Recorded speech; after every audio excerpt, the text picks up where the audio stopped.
If I was to discuss what of culture and history have been labeled and putting into context what postmodernity is, one of the things that we would need to start with is what makes postmodernity different than modernity and pre-modern societies. I'm going to break this down into some different broad overviews. However, pre modern societies, we'll say before the 18th century, were based on a feudal system, an agrarian economy, and they had both noble and sort of kingship or lordships as the political structure, and then they had a religious authority that played within the structure of the society. So in Europe and in many of the different of kingdoms that were within Europe, you would have both a feudal system, a king, nobles, or those who were entitled of landowners that would have individuals under them who worked the land or worked in villages, and the nobles were to protect the individuals, and the king protected the nobles, and you had armies that could be called out in order to fight and protect the kingdom or to expand the kingdom. And most of these economies were based around the local farming, animals, vegetables, whatever it may be, but it was those agricultural and production that then was traded within the kingdom that the economies were surrounded with. And this gave a very central place for the church and for the minister or the bishop within the context of the community. They were seen as an equal of authority, or even sometimes of higher authority than certain nobles, because of the power of spirituality and the you can think about the connection between the church and the state. You almost always had a religion that was attached to the concept of authority, whether it be political, whether it be social. Religious authority held a central place within most European countries before the 18th century. And really, throughout human history, there have been religious authorities that have taken place. And the modern or the postmodern drift away from those religious authorities is a pretty new phenomenon. If we were to go to modernity, then modernity develops around the Enlightenment era, the late 18th century, and goes through at least the late 20th century. We may have started post-modernity or whatever the next area of sort of thought process and cultural understanding of truth or knowledge or critical thinking, that all sort of ends in the late 20th century or begins in the early 21st century. But modernity itself was a pursuit of uh, understanding, knowledge. It is a cultural movement that was very much centered in various social, political, economic, and technological changes that fundamentally transformed the landscape of the Western world. Modernity is often associated with notions of progress, definitely individual rights or individualism. So if you look at America per se, we have a very strong history and the idea of individual rights, freedom of speech, freedom of religion, freedom to defend yourself by bearing arms. All of the land ownership is another good example of that, individual property rights. All of these things are individualism as emerging from the idea of modernity.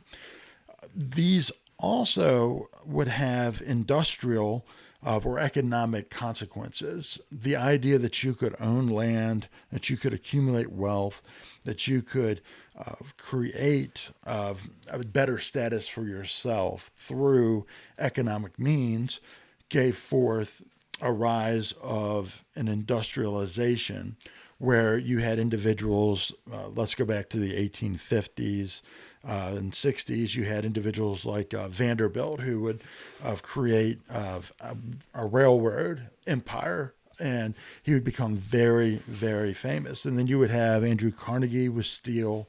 Then you would have Rockefeller with oil. And you would see these different groups of individuals rise from either poverty, or they would rise from a very lower middle class to becoming these huge owners of just mass influence economically.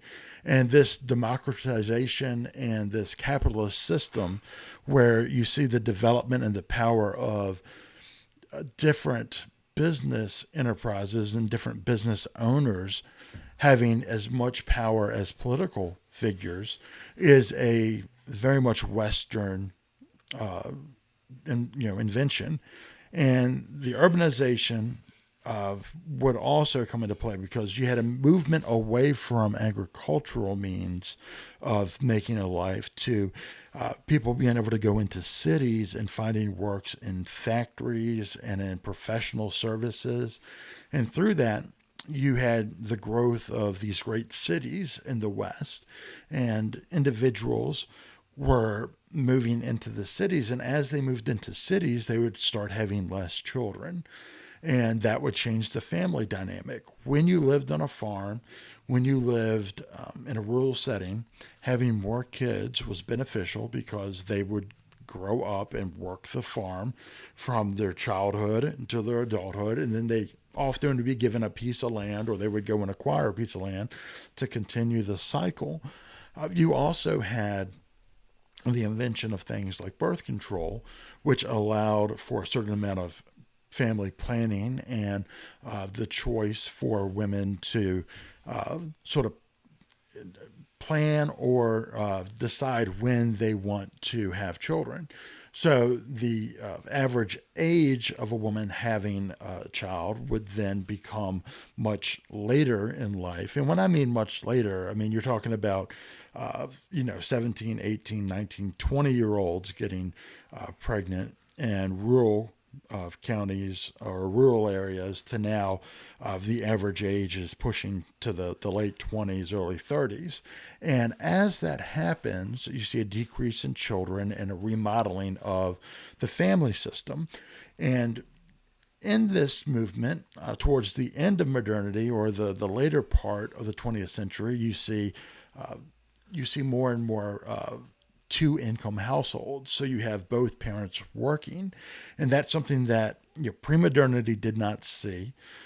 You had families working, obviously, but women typically were working within the confines of a home, and men were working in the fields. And there was a family dynamic that was set there. And then as you move farther and farther to a industrialist and a capitalist system, you see a change in that family dynamic to where you have multiple people working in the family, both mom and dad, or sometimes you see single parent families where mom is working most typically, but sometimes it's just dad. And then you see children going off to school and going through kindergarten or first grade all the way up through 12th grade becomes the norm in the late 20th century. And that removes children from their homes for significant periods of time. And it takes their parents from being the primary instructors to a professionalized teacher that becomes the instructor. And there's no good or bad that I'm making in these statements. They're simply descriptions of what modernity looked like and the changes that happened. And the farther along in modernity you get, the more rapid the science and technological and migrations of urbanization, the faster they come. So when you see the beginning of the great generation, or the greatest generation, that World War II generation, you got to remember, the telephone was a brand new invention and was something that they really were trying to get their heads around. They had only had vehicles for 20 to 30 years, and most families didn't have one probably for 15 years. So, the car, the phone, the TV and radio were invented. And then you have airplanes that are being used for transportation. And then you have, landing a person on the moon. Then you have the creation of the internet. That greatest generation saw immense change in the technology that they saw over the course of just their generation. And now you see with younger generations like millennials and the iGen generation that we'll talk about in a little bit, you will see that massive and just incredibly quick change in technology changing the generational approaches to life. And there's a value system that changes as well. So that modernity had an individualism and an industrialization and capitalism and democracy moral system overlaid upon it. That is something that would have been completely foreign to pre-modern environments. And we will see that when you shift into postmodernity in the late 20th century or the early 21st century, you start seeing a skepticism of objective reality. You start seeing of things that the generations before just presumed to be true because science or certain authorities said they were true. Postmodernity or postmillennial thinking very much challenges objective reality or objective truth statements. And they often will emphasize personal truth. So belief systems and belief sets come to a personal level more often than they do a outside of level. So one of the biggest challenges that religious or institutions have is that the emphasis of personal truth challenges the idea of a religious authority. And those two things have conflict within them, and navigating that conflict effectively becomes very important. And we often will, as Christians, want to emphasize what we have known and what we have accepted in the past 20 years or the past 30, 40, 50 years. And when the culture changes, we are slow to react. And that is a problem. We need to have our focus set on the next 20 years, not the last 20 years. And the next 20 years, things like the emphasis on personal truth, rejection of traditional boundaries, fragmentation of knowledge, social constructs and power structures being very much rejected by individuals with a postmodern thought process is going to be a great challenge for many of us who grew up in the church thinking this is just true because the Bible says so. And if we go to that source of authority and say, you need to simply believe it's true because the Bible says so, you're going to find a rejection of that truth claim simply because of the way that it's presented. And it doesn't mean that the Bible isn't true. What it means is that the postmodern mind has a hard time accepting an argument from authority. And if you go to something like logic, logic is based on reason in that modern mind. They actually have a fallacy called the fallacy of, statements of authority or from authority. So it's basically, and if I was to use, the Bible says so, it's the same thing as a parent saying, because I say so. I am your parent, you're my child, I'm telling you not to do something, and I'm just telling you it because I say so. Well, kids, if you have kids, automatically reject that reasoning because they reject the authority. They want their own autonomy, or they want their own reasoning, or they maybe just want their own thing. And they reject the statement because I said so, because they kind of know that that's a false assumption. you have to sometimes give reasons, or you have to help them come to the belief that you hold of why something is right or wrong. And if you're unwilling to do that, the postmodern mind is going to reject you from the start. So it's important to know who you're dealing with and sort of where they come from. If you were to talk about missionaries who go into the mission field in Africa, South America, Asia, wherever you want to say they go to, one of the most important things for them to do as missionaries is to understand the language and understand the culture that they are trying to send the good news or the gospel to. We teach these things in foreign missions all the time. The challenge for the local church in America and for the Christian in America to work within the idea of evangelism is this.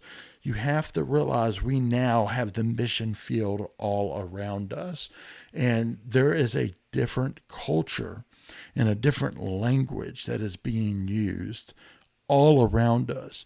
And we can either choose to reject it and retreat back into our churches, and those churches then die, or we can choose to treat it as a mission field, seek to learn the culture that is around us, and then apply what we have learned both culturally and linguistically, or language wise, and use that to help tailor a message of hope and good news for the generations of people around us. And that's what I would challenge you to do when you are thinking through postmodernity. The goal isn't to think whether it's right or wrong. It's to see it as what is happening. And we'll talk about some more of reasons this happens in the next section and how you do that and how you think through that. The final thing that I'm going to show you is simply an illustration. A lot of people are visual learners, and we want to be able to give you an idea of what the different types of pre-modern, modern, and postmodern thought processes are. If I was to say in a pre-modern society, because God put it there, and that's the way it's always been, a pre-modern mind would say, okay, yeah, that makes sense. I'm good with that. Modern minds were not good with that. And they had an understanding of we are always onward and upward with inevitable progress. Things were always going to progress, usually to the better in their understanding. And they wanted to understand things better. They were critical thinkers. The scientific method was created, and rationality would win the day. So you would have to reason for the faith. So you'd see people write books like The Reason for God, and you would have people work in apologetics in the modern age to try to square a scientific understanding and a faith-based understanding of the way the world works. And that's what apologetics and evangelism looked like a lot in the Western modern society. But as illustrated in this picture, the postmodern mind works very differently. And for the modern mind, the postmodern mind looks like the illustration. It just looks like a bunch of scribble and a bunch of random letters that just don't make sense to us. And we need to figure out how to make sense of that world. And we need to figure out how to prepare a evangelical message to that group that makes sense to them. That's where we'll go in the next section.